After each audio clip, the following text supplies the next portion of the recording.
Welcome to today's webinar, Optimizing Remote Productivity with BIM 360 Build. Just a little housekeeping before we get started. If you have any questions during the presentation, please type them into the questions box in the GoToWebinar control panel, not in the chat panel. Also, a recorded version of this webinar will be available on our website and YouTube channel within a couple days. You'll receive an email with the link when it's available. Before we begin, I just want to introduce Microdesk to everyone on this webinar. Microdesk was founded in 1994 as an Autodesk reseller with a simple mission to assist architecture, engineering, construction owners, and GIS firms with improving workflows and integrating project delivery technologies. 25 years later, that mission still holds true. Microdesk is a well-established AECO consulting firm with 13 offices in the US and UK. We have over 230 AECO consultants, solution specialists, and software developers that can help in all sectors and all disciplines. Some of the hottest topics in the AECO world are globalization, urbanization, and sustainability. Urbanization studies suggest that the US will build 114 cities the size of Boston in the next 30 years.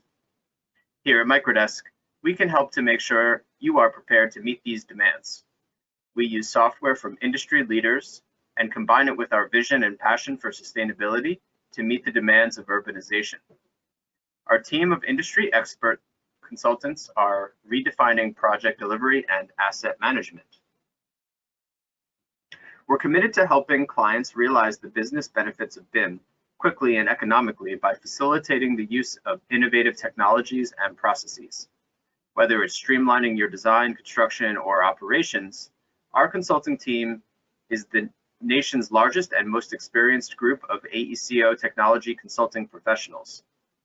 Microdesk's clients represent some of the nation's largest and most respected organizations and public agencies, including the Port Authority of New York and New Jersey, Denver Airport, Robert A.M. Stern, and Columbia University, amongst many others.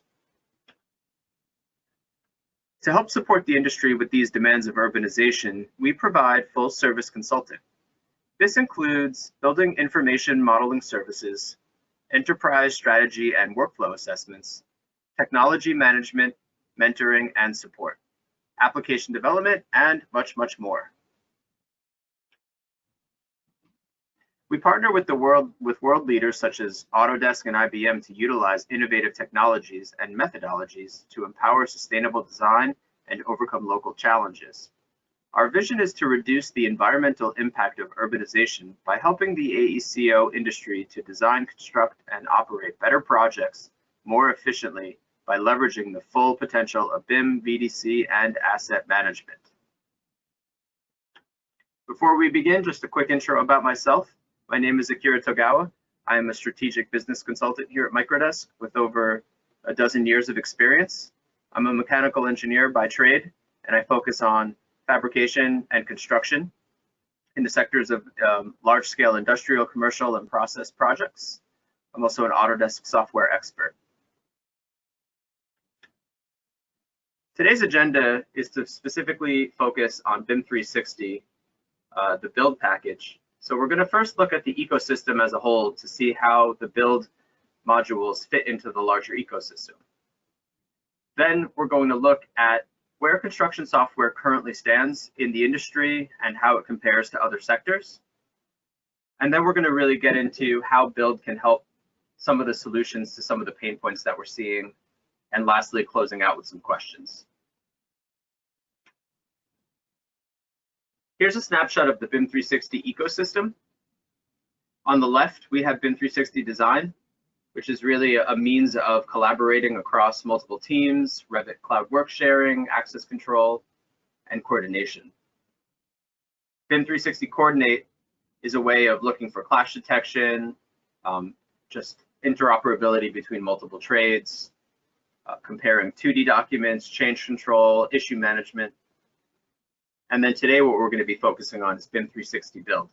This is really focused on capturing a lot of the construction activities as they pertain to BIM efforts, punch listing, check listing, mobile integrations, issues, logs, reports.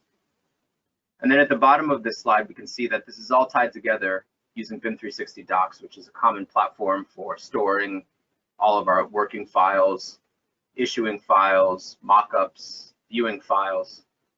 So as an ecosystem, there's a lot of different modules that perform a lot of different tasks. And this is kind of an overview of all of them.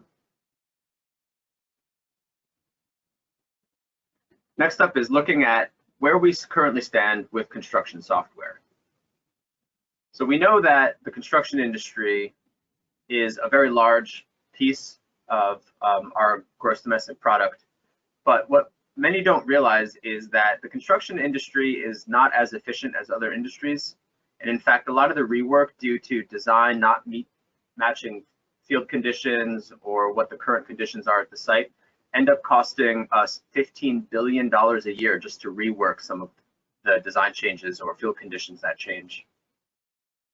Moreover, about a third of all of the data that we put into our projects throughout the design and pre-construction process is lost by the time of project closeout and turnover to the owner. This is valuable information. This is information that the owners and the project teams have paid for and have spent time entering into various databases, models, spreadsheets, and it's gone. I think a big portion of that has to do with the fact that 40% of companies are still using paper plans. So by the time all of that paper has been sent from one person to another, whether it be scanned or printed and then kept in an archive plan room, we know that there's just inefficiencies in keeping things on paper. One of the things that we're really seeing happen more and more these days is the just sheer number of different software applications that are available for us to use, many of them having overlapping functionalities, some of them having conflicting workflows where interoperability doesn't work.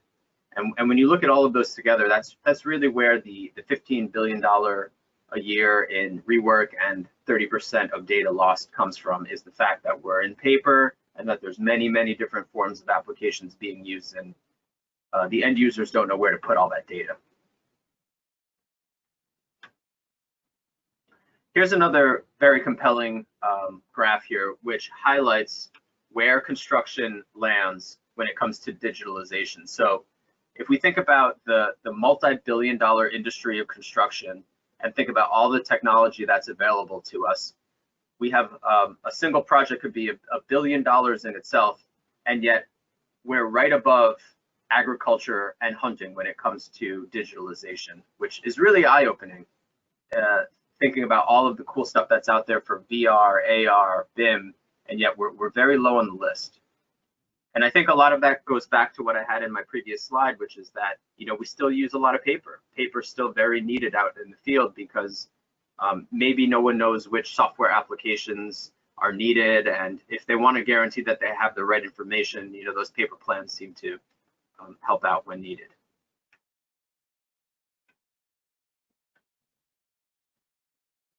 So let's take a look at how BIM 360 Build can assist with bridging some of those gaps or removing some of the hurdles that we have for digital adoption.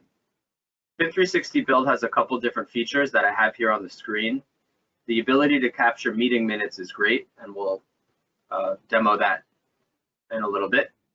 Submittal tracking is something that we know is out there in other various forms, but the ability to track them through BIM 360 allows us to link the submittals to the objects that we're modeling and track submittals and not have to go to various different software solutions to follow along with the submittal process.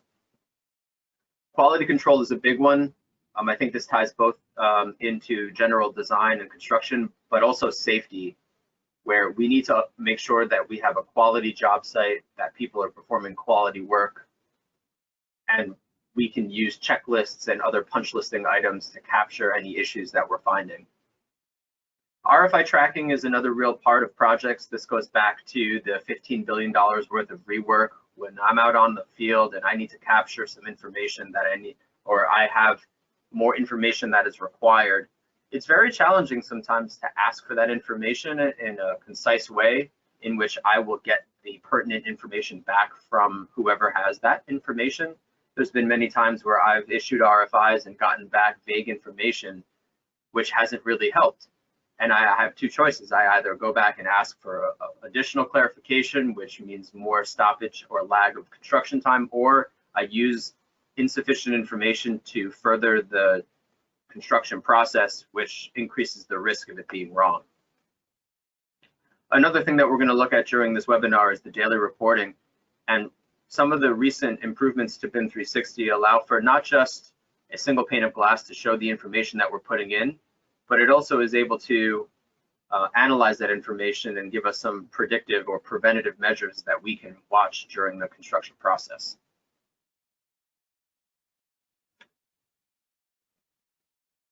From a lot of my customers, I get feedback that because of how many different BIM 360 modules there are, it's unclear as to which features from certain packages are available when I activate them.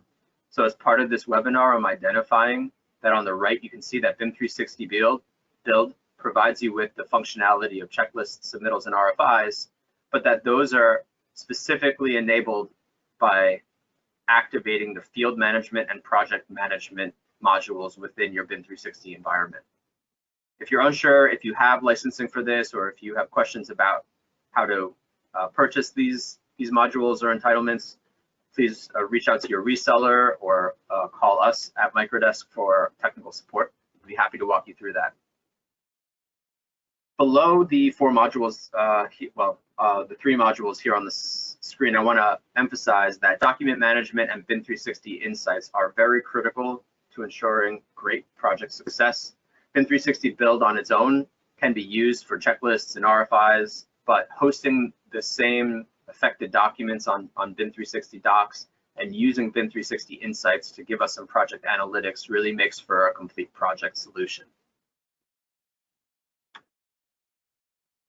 First thing we're going to demonstrate today is the meeting minutes. Many firms have meeting minutes where they'll open up a blank PDF form and they'll print it and they'll mark up their notes, or they'll use other software offerings out there to templatize and standardize the actions of meeting minutes. But what I really like about BIM 360 Build's version of meeting minutes is that it's a very clean user experience that follows through with all of the other modules within BIM 360 Build. One of the really big features is that we have the ability to link hosted files. So this could be a Revit file, it could be a submittal PDF, it could be an AutoCAD shop drawing, and we can link those to the meeting minutes so that when we have to refer to those meeting minutes later, I can open up the source or target document that was discussed during that meeting and find out what was said. I can even provide additional comments directly on that document, native to that document, that I can also review. And lastly, this is a centralized and organized way of containerizing all of our meeting minutes so that I don't have to go to another project management or other third-party application to see what was said. I can review my files, I can review my submittals, and review my meeting minutes all from the same website. Just to note, in order to have meeting minutes, this is a project management service that would have to be turned up in your project. I think now would be a good time to actually demonstrate what this looks like. So here on my screen, what I have is a sample project, and this is the home dashboard, where we see that there are some high-level pieces of information available. What I'm going to do is I'm going to head to the 9 dots here at the top, and I'm going to go to project management. And then from here at the top tab, I'm going to click on meetings.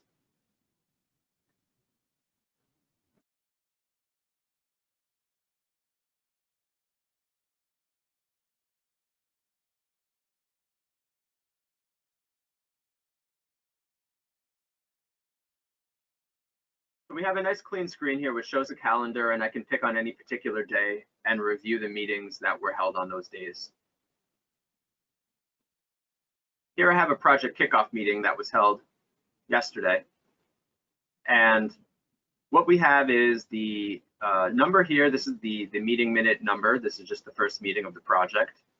The time, the location, the date. We can even provide a video conference. Description of the meeting and the meeting minutes are all here.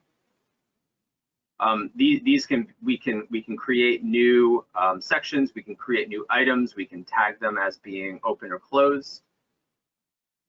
Furthermore, what I can do is amongst the attendees of this meeting, I can check that they attended so I know who was or was not in the meeting. Drilling a little deeper, I can also take the individual items from within the sections, and to the left of them is a plus box where I can add an assignee to an individual activity. So in this particular case, we need someone is responsible for identifying the project manager. I'm going to assign that to Margaret so that she knows that she's responsible for finding that project manager, and we can see a little profile picture of her opened up. Additionally, as you can see here, I can also assign a due date to this, so we must have a project manager by the end of the week. And I can even add an attachment here. So this attachment could be any of the files that I currently have listed under this particular project. I can add these as an attachment to that. So let's say that we had a short list of potential project managers or resumes of potential project managers. I could include them in here so that I don't necessarily have to go and find where this lives. I'm linking it here to the live version of this document as it exists in the larger BIM 360 Docs environment. There could be particular meeting minute items that pertain to RFIs or issues that we found on the projects. So if we're having a smaller breakout group to resolve particular RFIs, we can link those RFIs here by searching through all of the RFIs that are currently in existence of this project and add them here. So what this allows me to do is once that this meeting has been completed, is I can then go and I can even click on this RFI, which would hyperlink me to that RFI, and I can see all the information about it. Notice that I don't have to leave. I'm still in BIM 360 Docs, and I don't have to worry about this information being scattered or all over the place.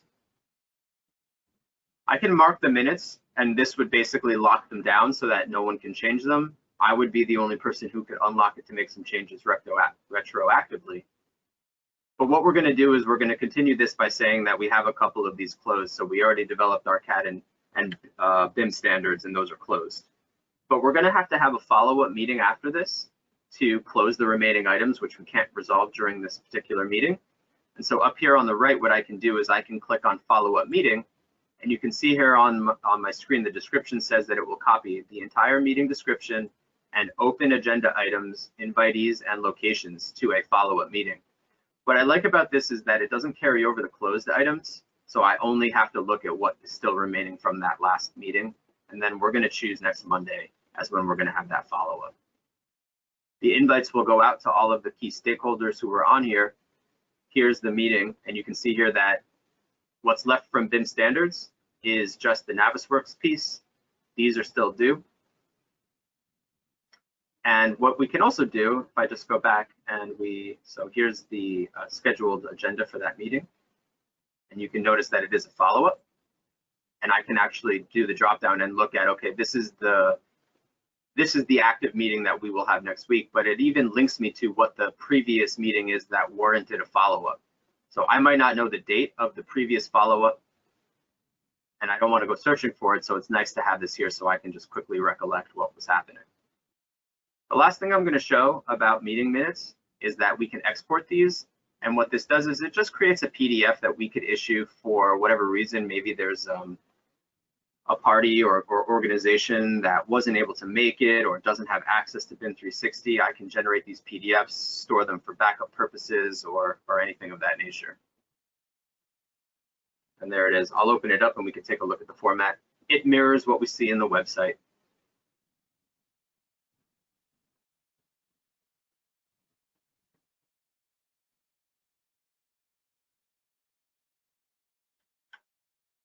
Okay, moving on, we're going to look at BIM 360 Build Insights. And BIM 360 Build Insights is a very high level view of the activities occurring on your project. This spans across the design teams, the construction teams, the project management team. So everybody who has a hand or a stake in the BIM 360 project can have metrics assigned to them by which we can check out their efficiencies or even predictively see if there's any issues on the horizon. It uses something called Construction IQ, which is an Autodesk proprietary machine learning situation where it can look at trends through RFIs or issues or punch lists or checklists that are made and come up with some predictive measures, or even tell you which of your contractors or design teams are falling behind or are doing pretty well. All of this can be seen through a single pane of glass, which I love. I don't have to leave my dashboards to see these things, but if I want to, I can click through them and really dial into the exact data or RFIs or even the contractor or what have you that are causing me to see some variations on my dashboard. And they're very easy to customize. I've noted that both project management and field management are required for insights, and I say that because we're aggregating data from both of them in order to create this robust, insightful look at our projects. I'll go ahead and show how Insights works. So what I'm going to do is I'm again going to click on the 9 dots at the top left and click on, first let's go to Project Home, because Project Home gives you some information that's also pretty insightful. So I'm going to click on Home, and we know we have our address. It gives me the weather. And from a quality risk perspective, it says that today's risks are low. And what does that mean? So if we look at the risk overview, you'll see that it jumped me over to the Insights. And the risk overview is really an aggregation of data from design, like we'll say design, productivity, project controls, schedule, quality, safety, and reports are not contributed. They're just a way of us exporting that information. So the quality risk looks at, do we have any high risk subcontractors? High risk subcontractors could be those which we're seeing trends in safety punch lists or safety checklists or issues out in the field coming back more frequently. And we can say, okay, well, based on the schedule, are any of those subcontractors scheduled to perform activities today? And if not, then we don't have any. But maybe tomorrow I'll just pick, let's say, the electrical contractors back, and we know that maybe there's some water risk issues. What's a water risk? Well, it could be inclement weather, exposed conditions. So all of these safety risks, even the design review risks, contribute to what is our overall risk on the project. If I hover over the eye next to this, it tells you exactly how it contributes to all of this information. And you can see at the bottom there, issues introduced in the past month minus issues resolved provides us with some trends as to where we're going. On this particular project, we're very low risk. It's a demo project. We have, a positive observation here. So let's see what that means. So if we look at this, we can see that, like I said earlier, we can drill into what each of these contributing metrics is, and not just see the values at a high level, but be able to go in and look at exactly what the issue was, how it was raised. These issues, while we may not cover them on this particular webinar, are part of field management, and issues are a great way of empowering all of the stakeholders on this project to contribute to the overall BIM environment. The way that we can empower them is through the sheer fact that there is a field module for mobile applications. And what this does is it allows people out in the field to use their smartphones to capture conditions out in the field and then intelligently link them back to either objects in a 3D model or just add metadata to them by which Construction IQ can then create some intelligence. So for example, what type of issue is this? It's a safety issue. We determined that it's on level 1 in the main staging area, and it was a weather condition. And so just assigning that level of detail here will create a more robust picture of how the overall project is going.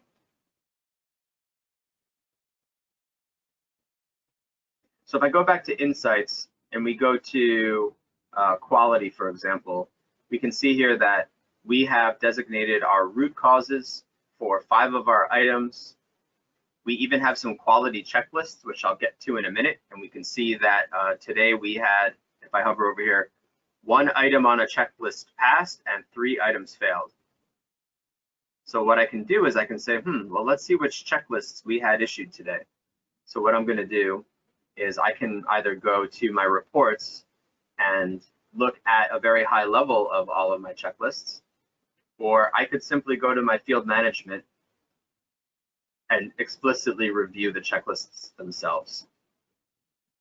You'll notice that one of the checklists I have here, and this is just one that I've created to maybe help some of the participants on this, jog some ideas as to how they can use this for very practical or topical relevance, is the fact that we can have our COVID checklist for job site, on-site people as a BIM 360 field checklist. And this is actually one that Autodesk provides as a template that you can use. In fact, I've done no modifications at all. So this is the template that you can download for free and spool up in your BIM 360 build project. So it's got the name, the company. You can see here that these are optional. My email, reason for visiting. Next step would be the actual health question. So here I'm saying, no, I'm completely healthy. I haven't been in contact with anyone who has anything. I haven't left. And then just acknowledging that I have, I'll do all of these things while on site. And so I think it's important because this is a great way of us seeing, who's coming on site, who's not coming on site. Are we performing these things? There's liability or indemnification that could potentially happen as a result of having these signed out. I have another checklist here, which I'd like to show, which also can show, here's a daily safety checklist. And you can see here that this particular checklist requires the mobile app. And the reason for that is because there's a signature required. So in addition to us having these checklists for data, we can also hold users accountable for the fact that these are done. So that when a foreman or someone in a supervisory role completes specifically a safety or quality control checklists, that their signature holds them accountable to the fact that they filled out that information. Here you can see that this particular item, have all tools and equipment been properly stored and checked at the beginning of the shift? By checking no, it automatically created an issue, which is great because then I can click on this issue and I can look at, again, this goes back into construction IQ. So just by doing a checklist and filling out yes or no, simply just yes or no, I'm then starting a whole chain of events that will allow me to create a more robust construction IQ and better insight into my project. So once I noticed that, yep, all the tools were not checked, I assigned this to the HVAC foreman. I can put a date on there, or I can simply just say, every time I check this checklist, the HVAC guys are not storing their equipment.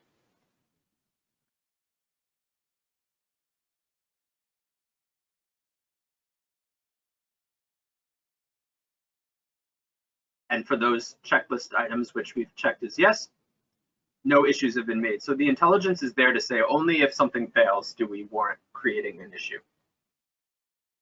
I can manually create an issue as well, which would be tied to the title of this checklist. Maybe it's something else that I found that doesn't necessarily have a line item on here. And again, these issues round trip to the larger database.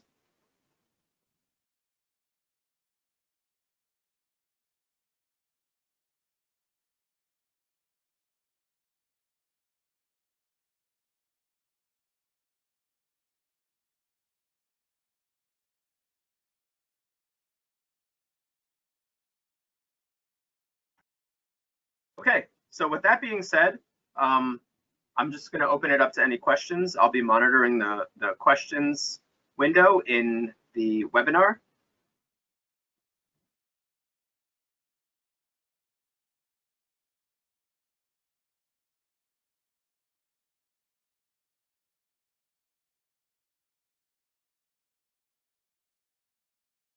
Okay, well, if we don't have any questions, I appreciate everyone attending. Here's some contact information if anyone has any additional questions about the webinar or BIM 360 in general. And again, we'll be posting this to our social media platforms and YouTube shortly after the recording has been complete. And on behalf of everyone here at Microdesk, I just want to thank you for attending and have a great rest of your day.